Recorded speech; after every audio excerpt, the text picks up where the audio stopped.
Yo, deeds, Oren here. I got an interesting package I thought I'd share with you guys here on YouTube. You remember in my last video when I said that I junk ordered a Jack Campbell jersey the night of the NFL draft?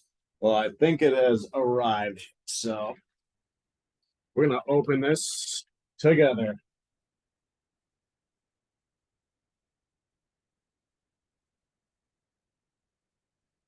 Careful not to try to cut the jersey, but I think I'm set with that.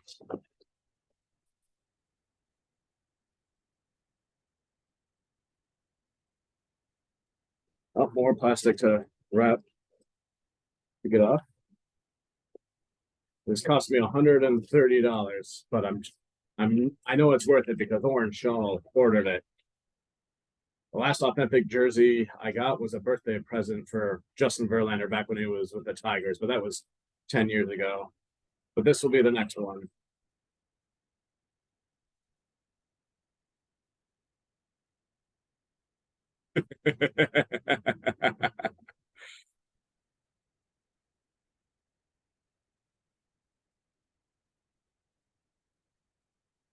That was me posing for the thumbnail, but the main thing I was worried about was that they were going to send a Campbell one because it was the NFL draft and he hadn't decided on his number yet. Kind of like on draft night, the jerseys they give out on the draft night, and they all say one by default. But I'm very relieved that it says his actual number, 46. Like I implied before, Jack Campbell is the real life Superman.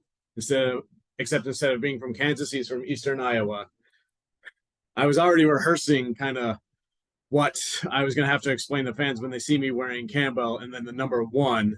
If I go to a Lions game, it's like, hey, what is that a Cam Sutton jersey or is that Campbell jersey? It's the Jack Campbell jersey from the NFL draft. Like, why would you order that one instead of the actual one? It's because I was drunk and I didn't remember. I was trying to rehearse that speech, but I'm glad I don't have to use it anymore because I got number 46. So Jack could have picked any number and I would have been fine with anything, you know. So like you said, like he'll accept whatever number they give them from 1 to 99 or even 0 since that's an option now. So well, Marvin Jones Jr. wears 0, so and then Kirby Joseph wears 31, which is what he wore in college. But yeah,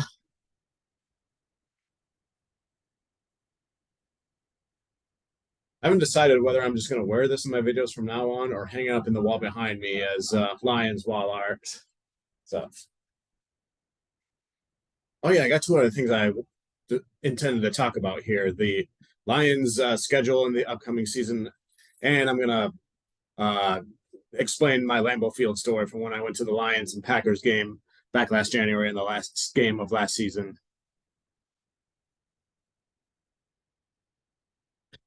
All right, so the schedule has been released, and I'm just going to go through it real quick and list off the schedule and just basically count on my hand how many the prime time games, and then after that, I'll just express my general thoughts about the schedule and what kind of hand the Lions were dealt.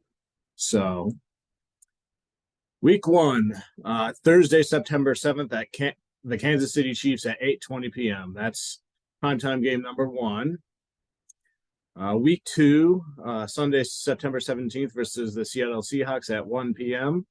Week three, Sunday, September 24th versus the Atlanta Falcons at 1 p.m. Week four, Thursday, September 28th at the Green Bay Packers at 8:15 p.m. on Amazon Prime. That's primetime game number two. Week five, Sunday, October 8th versus the Carolina Panthers at 1 p.m. Week six, Sunday, October 15th at Tampa Bay Buccaneers, 1 p.m. Week seven, Sunday, October 22nd at Baltimore Ravens, 1 p.m. Week eight, Monday, October 30th versus the Las Vegas Raiders at 8:15 p.m. That's a Monday Night Football game. That's another primetime game. That'll be a home Monday Night Football game against the Raiders. That'll be fascinating. And then week nine will be our bye week. So we get a bye week right in the middle of the season. That's in general really good. So week 10, Sunday, November 12th at Los Angeles Chargers at 4:05 p.m. Yeah, that's like the West Coast version of 1 o'clock game, and the Lions are on the road that day. So I don't think that would necessarily count there. Not for them, and but for us, yeah, kind of. Week 11, Sunday, November 19th versus the Chicago Bears, 1 p.m. Week 12, Thursday, November 23rd versus the Green Bay Packers at 12:30 p.m. That's the Thanksgiving Day game on Thursday against the Packers at home. So that's primetime game number 4. Week 13, Sunday, December 3rd at New Orleans Saints, 1 p.m. Week 14, Sunday, December 10th at Chicago Bears, 1 p.m. Week 15, to be determined versus the Denver Broncos. So that'll be a home game against the Broncos. Could be one. We don't know yet. Sunday, December 24th at the Minnesota Vikings at 1 p.m. Now, week 17, Saturday, December 30th at Dallas Cowboys at 8:15 p.m. So there's primetime game number 5, at least at this point. And that's going to be in Dallas. And then finally, week 18, TBD versus the Minnesota Vikings, TBD, last game of the season at home. So there could potentially be 7 primetime games, but there's at least 5 that are scheduled for now. So, big upgrade, in terms of Lions getting respect from the NFL as opposed to last year when we started off with like no primetime games. And then our Thanksgiving game was against the Super Bowl champion favorites at the time, the Buffalo Bills. So I'll be honest, going into this day when I was anticipating the schedule, at least I really thought the NFL was really going to try to make the first 6 games the most difficult games that they possibly could, and try to take advantage of the Jameson Williams suspension because of we hate the Lions and all of that, which really doesn't bother me because the Lions, in my opinion, are capable of beating any team. So it doesn't really matter like where you put them and that sort of thing. The only thing that really could kind of fit into what I'm trying to say there is the first game against the Chiefs and then the second game against the Seahawks. But then I think it's really just smooth sailing from there, because the Kansas City Chiefs are the defending Super Bowl champions, and we get the honor of playing them on week 1. And, that, and then the Seahawks right after. And those are really challenging games that really could, break the Lions if they have that Baltimore Ravens, Justin Tucker bad luck. But I don't think that's going to happen. In fact, the Lions on that first game at Arrowhead Stadium, they're going to be inspired to be Super Bowl champions when they witness the Chiefs putting up their Super Bowl stuff and doing all that before the game. And I think they're going to get a taste for that, and they're going to get hungry for success as a result of that game. I don't necessarily know if the Lions can beat the Chiefs, but I think it'll be a good checkpoint for how well they've improved so far, because with a lot of the things that the Lions need to improve with, the Chiefs are probably the best in the league at those things, especially like dealing with a mobile quarterback, and then, being able to deal with a tight end, and, the secondary handling the receivers and that sort of thing. So however good their defense does against the Chiefs offense, it'll probably be easier for them down the line, assuming everything goes well with health and that sort of thing. And then if there's issues with that first game, they find out they have a weakness somewhere, then they can correct it and move on, and then hopefully find success from there. And the Seahawks, that second game, is probably one of the ones I want to win the most badly, just because, in my opinion, in the Dan Campbell, Brad Holmes era, the Seattle Seahawks are the Lions' biggest rival, because the last 2 times the Lions played the Seahawks, they've defeated us by scoring 50 points, and they knocked us out of the playoffs on the last game last year. and they drafted Devon Witherspoon right in front of the Lions, a player that the Lions allegedly had interest in drafting. So it'd be really, because who knows if the Lions will play the Seahawks next year or the year after that, depending on where they finish in their respective division standings. So it'd be nice to be able to beat them when they come to Ford Field finally. And then after that, I think the schedule is pretty straightforward and pretty easy. And of course, the Lions get Packers on both the primetime games because why not? But they don't play on the last game of the season for the first time in a while, which I thought was interesting. So, one other thing I thought was interesting, the Vikings, we don't play the Vikings until the third to last game of the season and then the last game of the season. The NFL probably figured, okay, these are the two teams that will be competing for the NFC North Championship, and the Vikings are the defending champions. So let's have them duke it out toward the end there, and then put the Dallas Cowboys in the mix there with the second to last game of the season, because you know that they're going to be competing for the playoffs at that point. And the Cowboys have been consistently a good team in the regular season. So, with that team, the Lions will have their hands full. And then who knows if the Vikings will still be good. Like, we objectively know the Lions are probably going to be good enough this upcoming season to win the NFC North. But every other team in the NFC North seems to have a question mark next to their name for this season. Because who knows if the Packers are going to be effective this year, because we don't know if Jordan Love is going to be good or not. And we play the Packers on week 4, and then we play them on Thanksgiving. So we'll kind of get those games with the Packers out of the way then. And then in the second half of the season is when the Lions have to deal with the Chicago Bears, who are still kind of a couple of years behind their rebuild from where the Lions started their rebuild. So they'll probably improve, but I don't think they'll be as good. So those games should be winnable. And then who knows what the Vikings are going to be doing, because it seems like they were in cap hell and they had a real atrocious defense. So if they improve that, then time will tell, I guess. And but the Vikings still should have a pretty good offense, especially with Jefferson there at wide receiver. And yeah, they're the defending NFC North champions, and until they are proven that they are not. And but we'll see how the Lions handle them. And I know a lot of people are saying the Lions are favorites to win the NFC North. I do think that they will make the playoffs. I won't, because I think there might be growing pains here and there still. I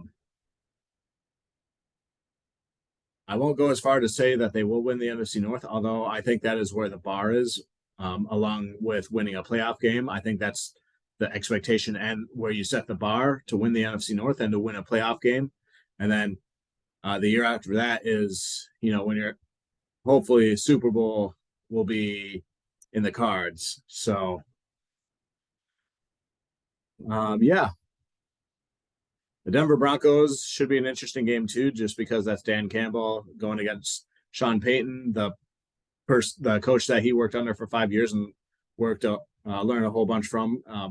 I think Campbell is technically under his coaching tree, along with the other coaches he's played for in the past. And but their offenses should be really similar. And we don't know how well the Broncos will do, because we don't know if Russell Wilson will be any good. So that'll be an interesting game to watch. The Raiders game for Monday Night Football right before the break, I feel like that's got to be one that the Lions should be able to take care of business with, and that will be a fun one close to Halloween. That one might be one of my favorite ones. And I know we got the NFC South that's on our that they're going to be playing, and I think they should make a quick workout of all of them. The Saints, I think, would probably be the biggest challenge. But just because they seem like because that's the organization Dan Campbell was at before he went with the Lions, and they have Jamal Williams, and I just have a feeling that they're probably going to bring it. And Carolina Panthers, you'd think I would be concerned about, considering how badly they kicked our butts last season on Christmas Eve.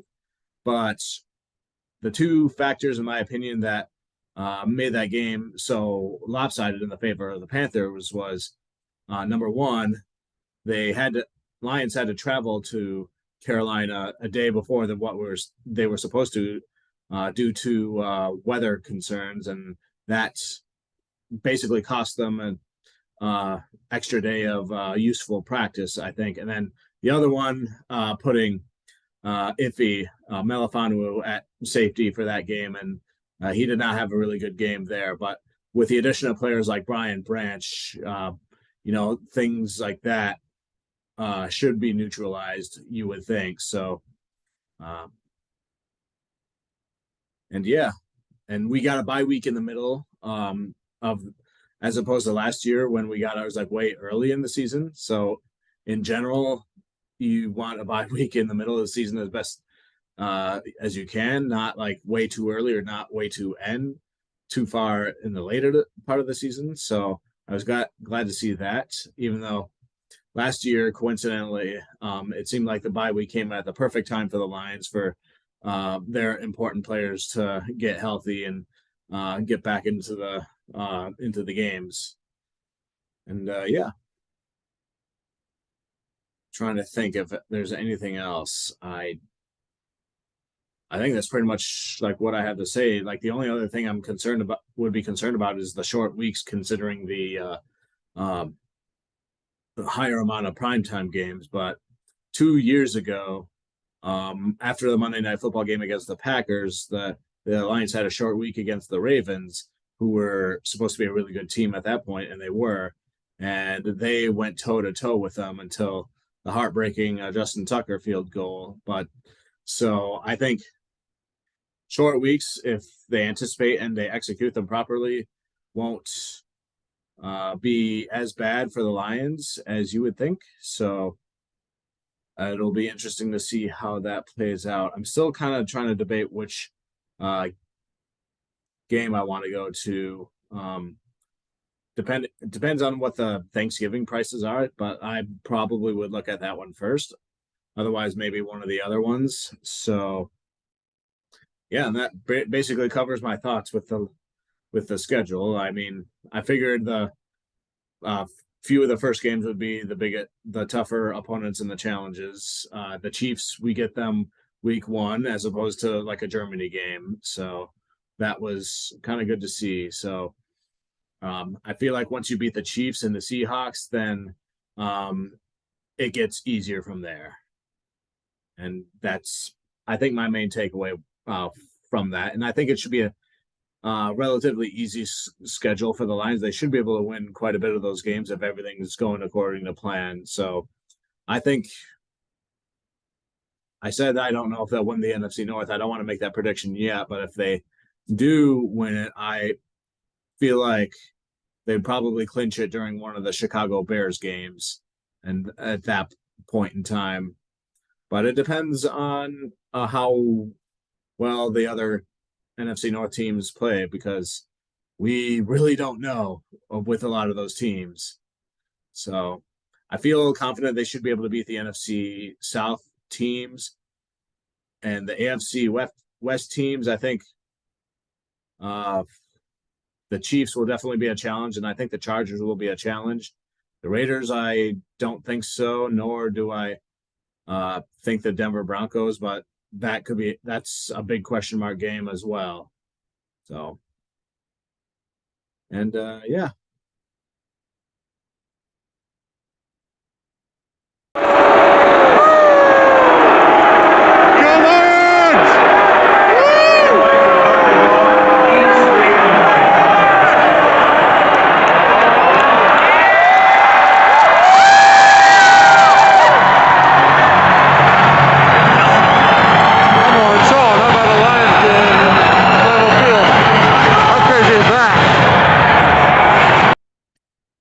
So here's the story of me going to Lambeau Field to watch that Lions and Packers game.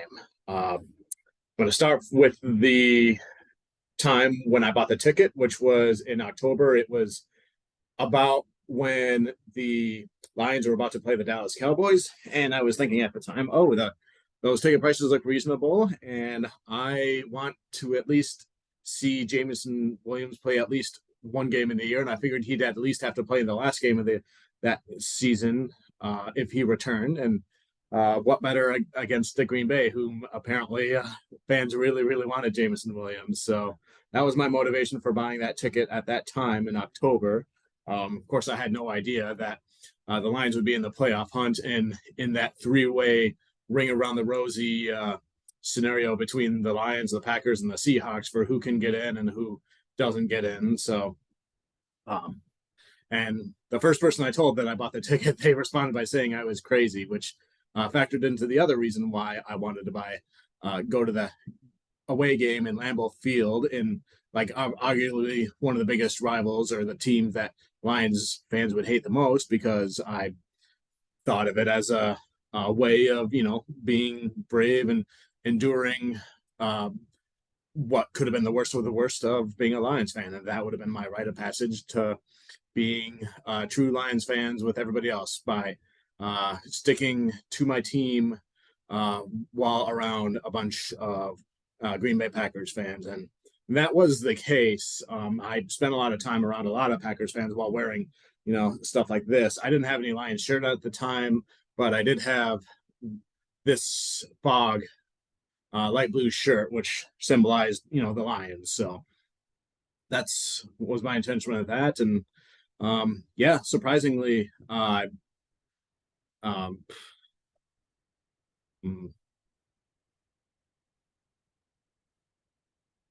surprisingly, the Packers fans were not as hostile as I originally expected them to be. I had lots of cool conversations with a lot of them, and there was, Lions fans there too.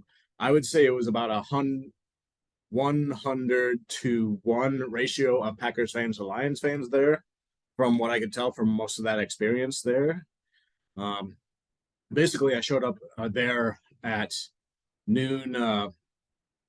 What is the time zone that's right next to the Eastern time zone? Noon in that time zone, because once you enter Milwaukee, then it becomes the new time zone. I was there at noon at that time zone. I had a plan for finding the cheapest parking to buy, but it was a home and I didn't necessarily trust it. But I found an Ace Hardware, which had a reasonable price for parking there. So that's where I went. Plus, I figured Ace Hardware was a good landmark to know where to go afterwards. And I split a lot of my time like kind of touring Lambeau Field. I didn't go on the official tour or anything like that, but looking around in like that main lobby hall area that they had, which was right above their gift shop.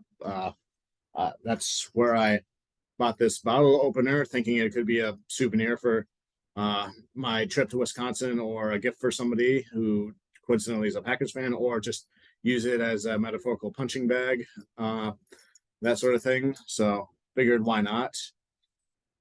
And I spent half of my time in Titletown, which was very interesting. There was a lot of sledding and a lot of ice skating there, and performing bands from people I've never heard of, but you could see the breath because it was so cold.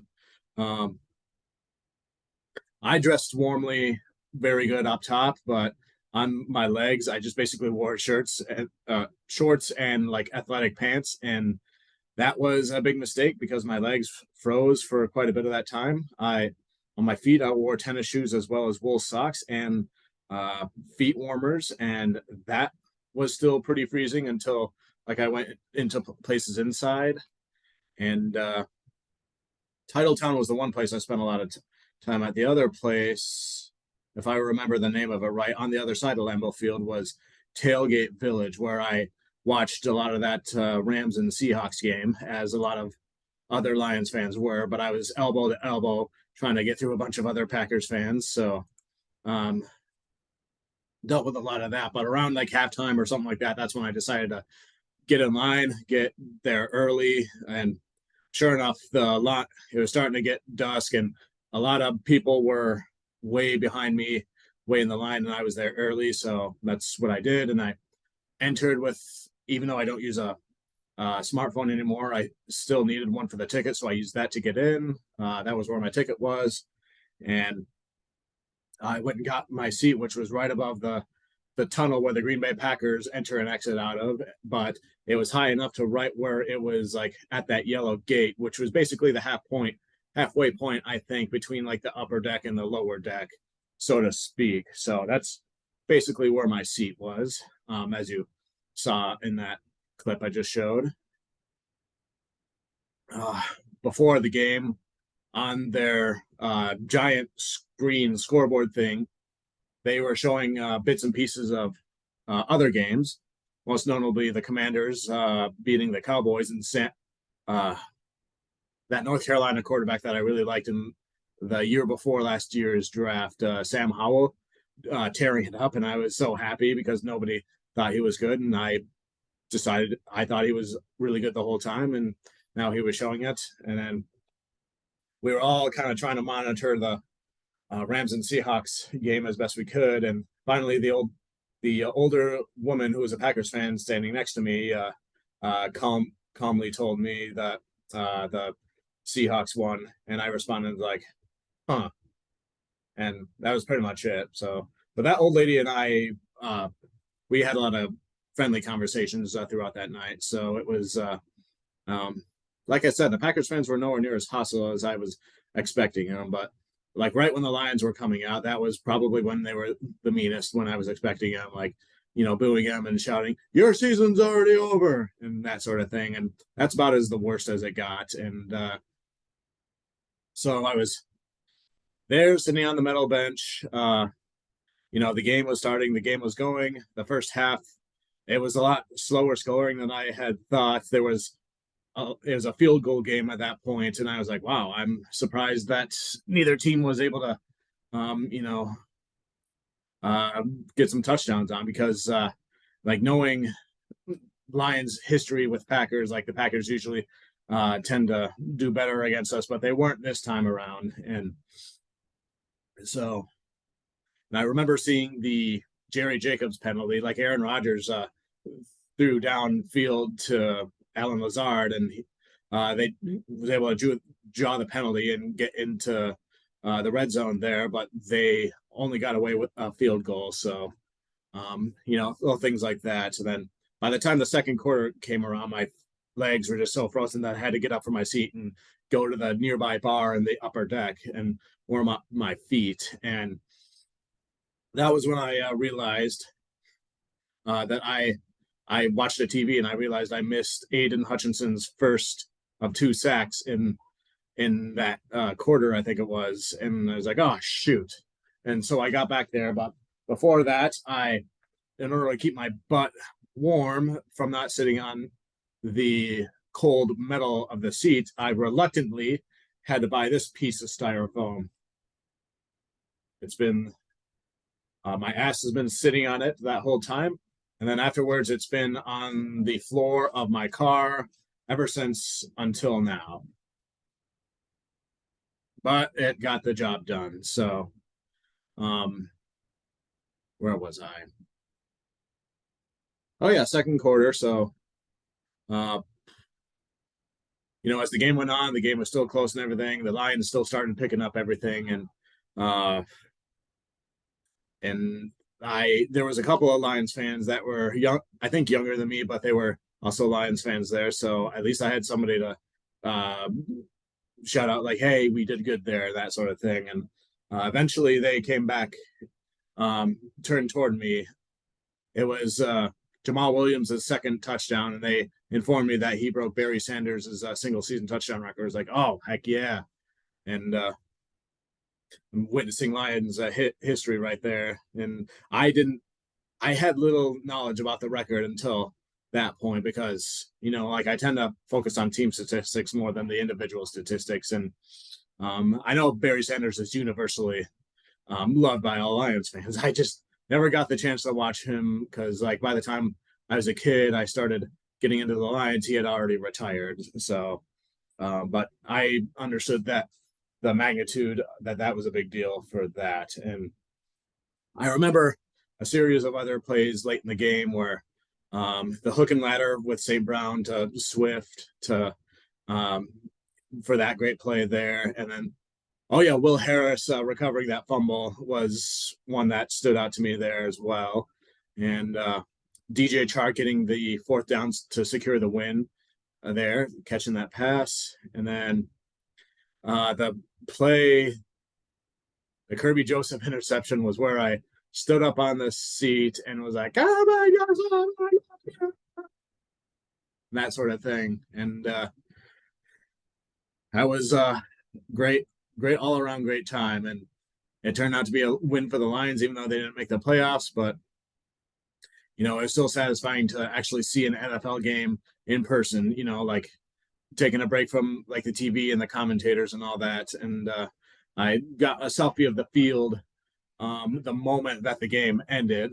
You know, as proof that I went to the Lions game where they beat the Packers at Lambeau Field, um, and I thought I saw two people like hugging as they were walking back into the Packers tunnel. I didn't find out until later that it was actually Aaron Rodgers and Randall Cobb, and people were talking about that. And then after that game, I went back to that bar in the upper deck to warm up my feet for a while, and then getting ready to go out to my car. And I decided to go and take one last look at the field, possibly another selfie. And then I see like probably like 200 Lions fans all like right next to the field, all in that first row. And I was like, huh, I wonder what the heck is going on there. So I go and join them.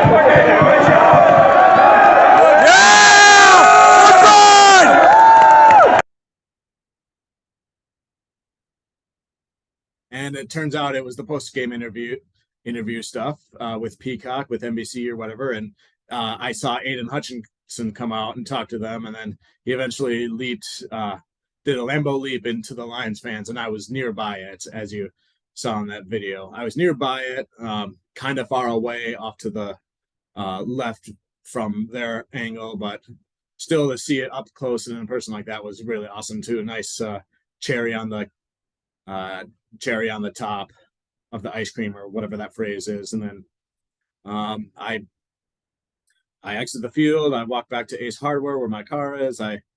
Because my hotel is in the UP in Michigan, so I gotta navigate all the closed roads and try to figure out how to get through Green Bay and get back onto the freeway and get up there. And while I'm doing that, I have the radio on because it's Wisconsin there, and I'm hearing Aaron Rodgers' post game press conference and giving a lot of subtle hints about what his plans might be, or the indecisiveness and all that. And yeah, so that pretty much sums up the experience. So I probably should have did this YouTube video like a few days after, at most, or at least after the game, because it's like 4 months afterwards. But I just wanted to kind of get out my experiences there and what I was thinking when I went to that Lambeau Field to watch the Packers and watch the Lions.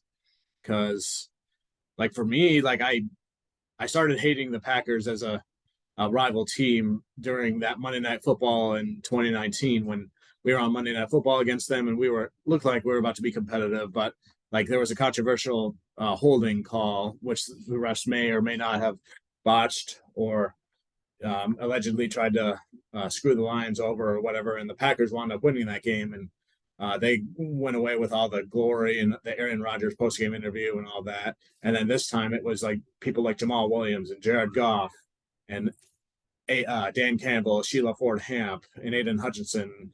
All those people I saw in the post-game interviews afterwards. So that was nice retribution for that memory. So we're probably going to try to get to another Lions game. This time a home game for sure, because I feel like I've earned my right to passage as a true Lions fan by braving the going into enemy territory like that. So probably Thanksgiving game.